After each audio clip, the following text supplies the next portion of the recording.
आप सभी छात्रों का एक बार फिर से मार्तंड के इस YouTube चैनल में स्वागत है। मैं अतुल सिंह। आज से विशेषकर ये लेखपाल, UP police, NTPC, group D और भी सभी एक दिवसीयों के लिए जो काम आने वाली है, एक लगातार मैथ के सभी चैप्टर की सीरीज पढ़ाने वाला हूँ। मेरा सबसे पहला चैप्टर जो होगा, जो आज से, और हमारी एक प्लेलिस्ट बन जाएगी मैथमेटिक्स की यूट्यूब पे, जिसमें एक साथ आप पूरा कंटेंट देख सकेंगे। ठीक है, तो यूट्यूब में आज सबसे पहले मैथमेटिक्स का जो सीरीज शुरू करने जा रहा हूँ मैं, उसमें सबसे पहला टॉपिक है रेशियो और प्रोपोर्शन, अनुपात एवं समानुपात 0-1। ठीक है, तो मैं पहले इसके इंट्रो से स्टार्ट करता हूँ। मैं आपको बताता हूँ अनुपात और समानुपात क्या होता है, उसके बाद फिर हम इसमें क्वेश्चंस करेंगे। ठीक है,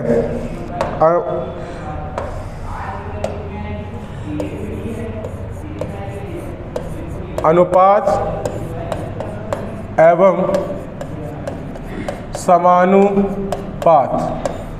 ठीक है, रेशियो एंड प्रोपोर्शन। क्या होता है अनुपात एवं समानुपात? आपने देखा होगा A अनुपात B लिखा जाता है, डायरेक्ट प्रोपोर्शनल होता है A अनुपात B। A और B इसको इस तरह लिखा जाता है A/B। A अनुपात ये भी है और A अनुपात B ये भी है। ठीक है, A अनुपात B ये भी है, A अनुपात B ये भी है। जैसे A बढ़ेगा वैसे B। इसके बाद समानुपात क्या होता है? A अनुपात B समानुपात C अनुपात D। दो अनुपातों का अनुपात क्या कहलाता है? समानुपात कहलाता है। दो अनुपातों का अनुपात समानुपात कहलाता है। इसमें मुख्यतः बात ये होती है कि ये वाला अनुपात और ये वाला अनुपात आपस में बराबर होता है। A अनुपात B बराबर C अनुपात D। ये समानुपात का मतलब होता है बराबर। समानुपात, इसी चिन्ह को कहते हैं, 4 बार बिंदु लगे। समानुपात का मतलब होता है बराबर। A अनुपात B बराबर C अनुपात D। इसीलिए A अनुपात B समानुपात C अनुपात D लिखा हो तो बच्चों को पढ़ाया जाता है कि मध्य पदों का गुणनफल B गुने C बराबर होता है बाहरी पदों के गुणनफल के A गुने D। मध्य पदों का गुणनफल बराबर होता है बाहरी पदों के, मध्य पदों का गुणनफल बराबर होता है बाहरी पदों के B गुने C, बीच वाले टर्म्स हैं, मल्टीप्लाई इज इक्वल टू जो एक्सटर्नल टर्म्स है A और D, A गुने D। ठीक है, ये होता है समानुपात। और इसकी वजह से 4 पद होते हैं, 2-2 अनुपात होते हैं, बराबर होते हैं। मध्य पदों का गुणनफल बराबर होता है किसके? बाहरी पदों के। आगे बढ़ते हैं। ये तो हो ही गया है ना, ये तो अनुपात समानुपात का छोटा सा इंट्रोडक्शन। स्टार्टिंग कुछ बातें मैं बता दूं आपको। सबसे पहला टॉपिक A व B का मध्यानुपाती। बेसिक से स्टार्ट करके आगे तक बढ़ेंगे। A व B का मध्यानुपाती, A व B का मध्यानुपाती। तो लिख लेना, A और B का मध्यानुपाती क्या होता है? √AB। और √AB क्या होता है? और √AB कैसे होता है?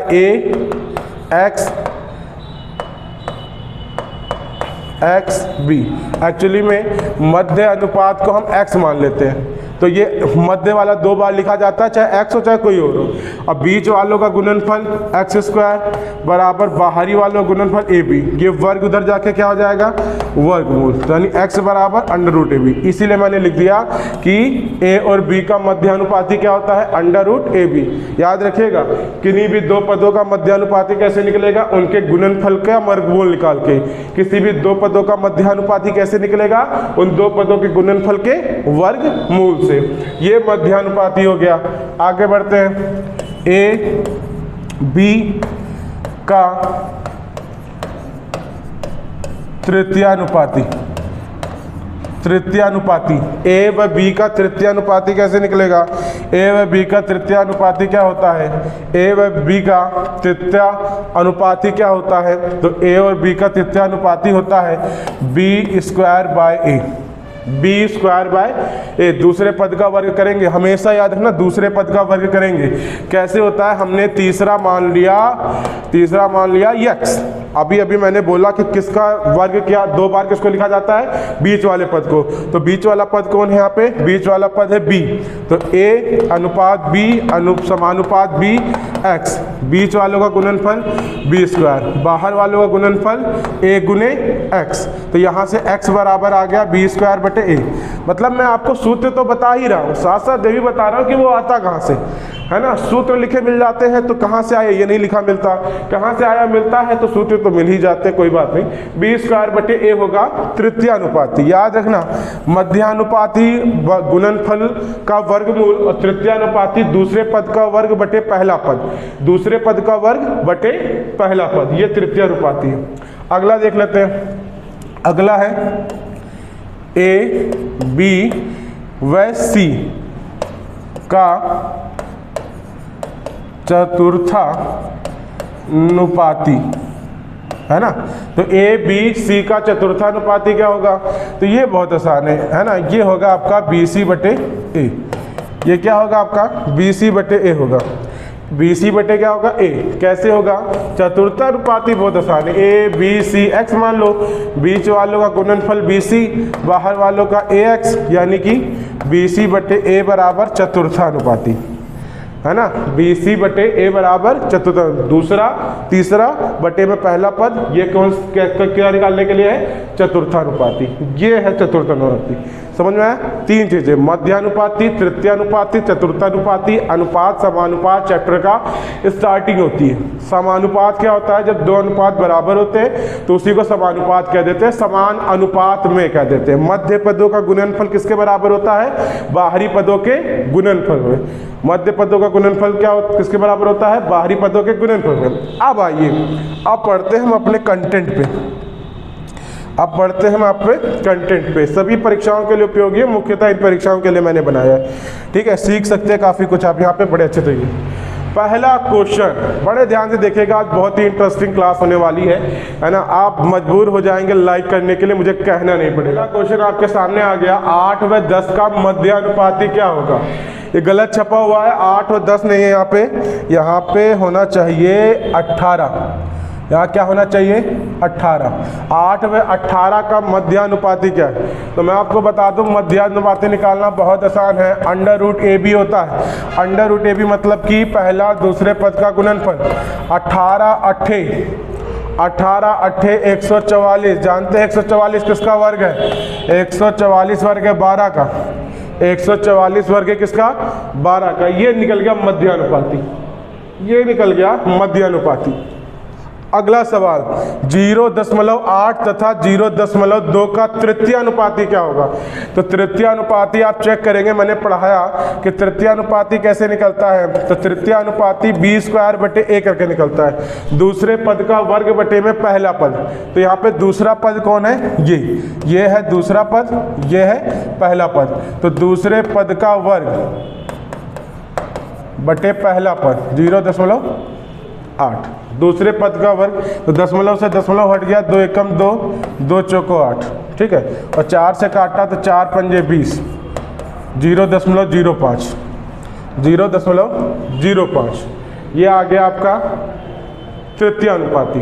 क्या आ गया आपका तृतीयानुपाती। आगे बढ़ते हैं, तीसरा क्वेश्चन, 12, 16, 18 का चतुर्थानुपाती क्या होगा। रिमाइंड करिए, 12, 16, 18 का चतुर्थानुपाती किसका है, मैटर नहीं करता। चतुर्थानुपाती क्या होता है, चतुर्थानुपाती मतलब कि क्या होगा, दूसरा तीसरा पद गुणनफल बटे में पहला पद, कुछ इस तरीके से, दूसरा तीसरा पद बटे में पहला पद, यानी कि 16 गुने 18 बटे 12, 4 तियाँ 12 और 4 चौको 16, 3 छक 18, 4 छक कितना हो गया 24। क्या है ऑप्शन में, दैट्स इट। ये था मध्यानुपाती, तृतीयानुपाती और चतुर्थानुपाती। आगे बढ़ते हैं, आगे फिर लिखा है चतुर्थानुपाती क्या होगा, किसका किसका, 0.12, 0.21 और 8 का चतुर्थानुपाती। तो अभी अभी हमने पढ़ा चतुर्थानुपाती कैसे निकलता है, दूसरे पद गुने तीसरे पद बटे में पहला पद। तो दूसरा पद क्या भाई साहब, 0.21 गुने 8 बटे में 0.12। दशमलव के बाद कितने अंक है, 1 2, दशमलव के बाद कितने 1 2। तो ये आपका क्या होगा, ये दशमलव से दशमलव कट जाएगा, 4 तिया 12, 4 दूनी 8, 3 सत्ते 21, 7 दूनी कितना होगा? 7 दूनी 14, 7 दूनी कितना होगा? 7 दूनी होगा 14, 7 दूनी आपका आ गया 14। आगे बढ़ते हैं, ये आपको दिख रहा साफ? अगर आपको नहीं दिख रहा तो मैं लिख दे रहा हूँ, 1/4 व 1/9 का मध्यानुपाती क्या होगा? 1/4 व 1/9 का मध्यानुपाती, यहाँ लिखा 1/8, यहाँ लिखा 1/6। अगर आपको नहीं दिख रहा है तो मैंने साफ साफ लिख दिया है, टाइपिंग में थोड़ा सा है तो इस तरह दिखना रहा हूँ। 1/4 तो देखिए भाई साहब, मध्यानुपाती चाहे बटे में हो चाहे बगैर बटे में हो, लिख लेगा कैसे? दोनों पद का गुणनफल का वर्गमूल, दोनों पद का गुणनफल का वर्गमूल। तो दोनों पद क्या है? एक है 1/4 गुने एक है 1/9, नीचे वाला गुना होगा 4 9 कितना हो गया? 36, और ऊपर वाला गुना होगा तो 1 1 कम 1 का वर्गमूल भी 1 होता है, वर्ग भी 1 होता है, घनमूल भी 1 होता है, 1 हमेशा 1 रहता है। 36 जो है 36 का क्या हो जाएगा? 36 का 6, क्या 1/6 है ऑप्शन में? बिल्कुल।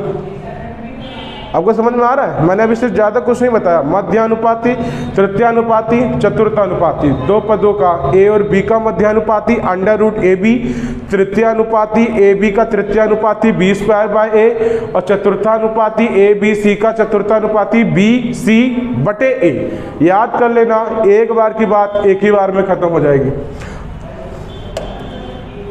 आगे लिखा है, यदि A अनुपात B बराबर 2:3, B अनुपात C बराबर 4:5। अपने बचपन में बड़ी किताबें कीड़े पड़े होंगे कि ऐसे ऐसे कर दो, वैसे वैसे कर दो डिज़ाइन। मैं आपको ऐसा बेहतरीन तरीका बताऊंगा कि ना कभी गलती होगी, ना कभी किसी से दोबारा जानने की ज़रूरत होगी कि हम भूल गए क्या होता था। एक बार में सीखने का मेथड मैं आपको बताऊंगा। किसके बीच का अनुपात निकालना है? A, B और C, इन तीनों के बीच का अनुपात निकालना है। तो A और B का अनुपात है 2:3। दिख रहा सभी को? A अनुपात 2 क्या है? 2:3। B और C का अनुपात क्या दिया गया है? 4:5। B और C का क्या अनुपात दिया गया है? 4:5। दिख रहा होगा सभी बच्चों को। तो क्या करना होगा, यहाँ कुछ जगह खाली दिख रही होगी आपको, खाली दिख रही है, कुछ नहीं करना। उस खाली जगह में बगल वाले की टांग खींच के ले आना है। बगल वाले की टांग कैसे खींचोगे? इस 3 को खींचा, ये 3 इधर आ गया, इस 4 को खींचा, ये 4 आ गया। अब क्या करोगे? अब करोगे नीचे की तरफ मल्टीप्लाई। कैसे? 2 चौको 8, 3 चौको 12, 3 पंजे 15। कुछ कट रहा है? नहीं कट रहा। क्या ऑप्शन में है? हाँ है। कौन सा ऑप्शन? पहला ऑप्शन है कि नहीं आसान? मतलब कोई आपको क्रॉस नहीं याद करना, कुछ नहीं याद करना, कोई फॉर्मुलेटिक तरीका नहीं, एक सिंपल तरीका कि ABC लिखा 2:3 है, 4:5 है। जो जगह खाली है उसमें बगल वाली वैल्यू खींच लेंगे, जो जगह खाली है उसमें बगल वाली वैल्यू खींच लेंगे। ऐसा ही हर बार होता है, चाहे जितना बड़ा क्वेश्चन हो जाए। तो फाइनली आंसर आ गया 8, 12 और 15। 8, 12 और 15। अगला क्वेश्चन है A अनुपात B। देखो बड़ा क्वेश्चन है। A, B, C and D। अब ध्यान से देखना, एक बार का क्वेश्चन एक बार में करता हूँ। A और B का अनुपात कितना है? 3:5। उसके बाद B अनुपात C कितना है? 4:7। एकदम क्रम वाइज लिखना, खाली एक कंडीशन है, क्रम मतलब क्रम ना टूटे। 1:2 लिख लिया गया है भाई साहब, लिख लिया गया है। आइए अब आपको दिख रहा होगा बहुत सारी जगह ऐसी है जो खाली है। बहुत सारी जगह कौन सी खाली है? 1 खाली, 2 खाली, 1 खाली, 1 खाली, 1 खाली, 1 खाली। दिख गई खाली जगह। अब फिर याद रखिए, मैंने बताया ना कि जब ऐसे कंप्लीट अनुपात निकालना तो कुछ नहीं करना, केवल बगल वाले को पकड़ के खींच लेना है। बगल वाले को पकड़ के क्या करना है? खींच लेना। आओ हम भी पकड़ के क्या कर लें? खींच लें। कैसे पकड़ के खींचेंगे? ये 5 वाला खींचा तो इधर आ गया, ये 5 वाला खींचा तो इधर आ गया, ये 4 खींचा तो इधर आ गया, ये 7 खींचा तो इधर आ गया, 1 आ गया, 1 आ गया। क्या करेंगे इसके बाद? कुछ नहीं करेंगे। इसके बाद नीचे की तरफ मल्टीप्लाई कर देंगे। कैसे? 3 चौको 12, 12 एकम 12, 5 चौको 20, 20 एकम 20, 5 सत्ते 35, 35 एकम 35, 5 सत्ते 35 दूना 70। अगर कुछ कट रहा है तो काट लेंगे, मुझे तो नहीं लगता कि कुछ खास कटने वाला है यहाँ पे, और ये ऑप्शन में है भी अवेलेबल तो कुछ काटने की ज़रूरत भी नहीं। तीसरा ऑप्शन 12 20 35 70 सबसे आसान तरीका है, सबसे आसान तरीका है। और मैं इसकी मेरे टेलीग्राम चैनल को आप लोग जाके ज्वाइन कर लेना, लिंक डिस्क्रिप्शन में है, वहाँ पे ये सॉल्व्ड PDF आपको मिल जाएगी, ठीक है। तो आगे बढ़ते हैं। 10वां क्वेश्चन। अब जो चीज़ यहाँ ना दिख रही हो ना मैं बता दूँ, ये लिखा है 1/3, ठीक है। यदि C का 0.6, ये बहुत अच्छा क्वेश्चन है, कई बार आया है, ये बहुत अच्छा क्वेश्चन है। C का 0.6 बराबर B का, मैं सीधा ही लिखता हूँ, क्यों A का B का लिख रहा हूँ।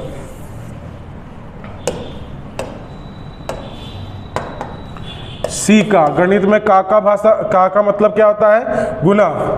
0.6 बराबर B का 75% और बराबर A का 1/3, बराबर A का क्या है 1/3। आगे बढ़े, A का 1/3 ऐसे थोड़ा सॉल्व करो। C गुने 0.6 का मतलब क्या होगा 3/5। क्यों होगा, क्योंकि 0.6 बराबर 6/10, 2 तिहाई 6 और 2 पंजे 10, 3/5 आ गया बराबर B का क्या होगा 25 तिया 75 और 25 चौको 100 और A का 1/3। ऐसे केस में रेशियो कैसे निकालेंगे, जब वेरिएबल के साथ कोई ना कोई कोएफिशिएंट मल्टीप्लाई हो रखा है 1 2 3 9 8 7 या फ्रैक्शनल नंबर, तो ऐसे केस में कैसे निकालेंगे। हमारे पास 2 मेथड ऐसे मेथड है जो बहुत आसान है और आपको बहुत आसानी से समझ में आएंगे।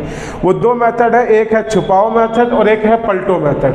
एक है छुपाओ और एक है पलटो, बड़े इंटरेस्टिंग मेथड है, मैं आपको बताने वाला। तो यहाँ पे हम जो यूज करने वाले हैं वो है पलटो मेथड। देखो जरा पलटो मेथड याद रखना, अतुल सर की क्लास में मिलेगा और आपको ये कहीं नहीं मिलने वाला। यूज करने वाले हैं पलटो मेथड। पलटो मेथड क्या है, पलटो मेथड, ये C बचेगा B बचेगा A बचेगा, C रेशियो B रेशियो, इसके साथ जो भी गुना, चर के साथ जो भी गुना, ABC के साथ जो भी गुना है वो पलट जाएगा, इसी को कहते हैं पलटो मेथड। जो भी इसके साथ गुना है वो सब पलट जाएगा। C के साथ क्या गुना, C के साथ गुना है 3/5, क्या गुना है 3/4, क्या गुना है 1/3। पलट गया कि नहीं पलट गया, पलट गया कि नहीं पड़ेगा, बस खाली सरल अनुपात में नहीं है तो हम इसे करेंगे सरल अनुपात में।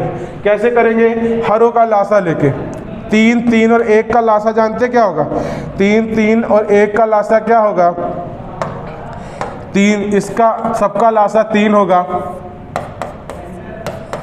तो ये कट गया 3, ये 3 कट गया, कितना हो गया 5:4:9। क्या है ऑप्शन में, है भाई साहब, है 5:4:9। तो समझ में आया, इसे कहते हैं पलटो मेथड। क्या कहते हैं इसे, पलटो मेथड। अगला क्वेश्चन ले लेते हैं भाई साहब, फिर से एक बार। पलटो तो मैंने बता ही दिया ना, आओ तुमको बताऊं छुपाओ मेथड। 2x बराबर 3y बराबर 4z हो तो x y z का अनुपात ज्ञात कीजिए। देख रहे हो, मतलब कि पहला क्वेश्चन भी ऐसा ही था, A B C, खाली उसमें बट्टे में फ्रैक्शन था, तो जब बट्टे में रहता तो हम पलटो पलटो कर लेते हैं, पलट देते हैं। अब आ रही बारी छुपाओ मेथड की। जब सिंपल नंबर हो ना, x के साथ 2 मल्टीप्लाई, y के साथ 3 मल्टीप्लाई, z के साथ 4 मल्टीप्लाई, तो हमारा मेथड कौन सा मेथड आएगा, छुपाओ मेथड। किसी किताब में नहीं मिलेगा भाई साहब, छुपाओ मेथड। छुपाओ मेथड कैसे, x अनुपात y अनुपात z। छुपाओ मेथड में क्या करेंगे, जब x का अनुपात लिखने जा रहे हैं तो x को छुपा लेंगे, x को छुपाएंगे तो कौन बचा, y और z। x को छुपाया तो 3 चौको 12, बाकी बचे हुए नंबर को मल्टीप्लाई कर देंगे अनुपात में। अब y को लेंगे तो y को छुपा लीजिए और x वालों को, x और z वालों को मल्टीप्लाई कर दो 2 चौको। अब z वाला लिखेंगे तो इन दोनों को मल्टीप्लाई कर दो 2 गुने 3, 3 चौको 12, 2 चौको 8, 2 तिहाई 6, कट जाएगा तो 2 छक 12, 2 चौको 8, 2 तिहाई 6।